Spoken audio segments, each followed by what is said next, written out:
Leather handles can be as simple as a lanyard or a mystery braid strap, or molded from several pieces of leather and glued into shape.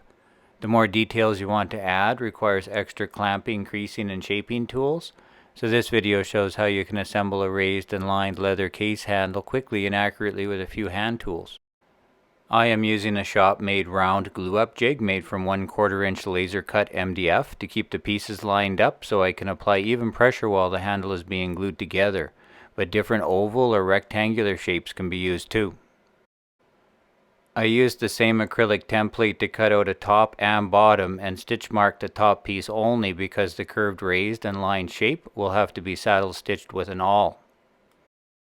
Also, since the curve radius will be slightly different on the bottom, a small amount in the center of the bottom piece is removed, about a 1/16 of an inch, using a deep angle cut to create a better fit.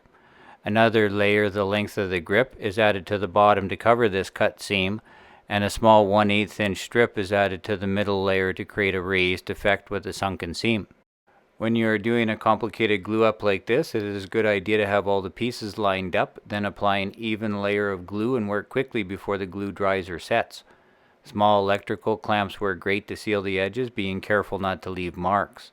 I like to move the clamps every minute or two so the marks are smoothed out and the glue is holding the best shape.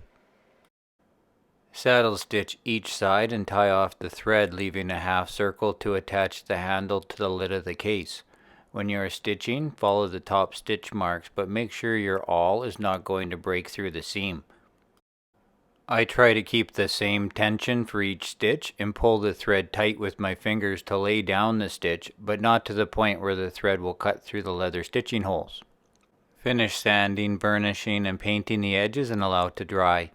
Then the handle is ready to be attached to the case.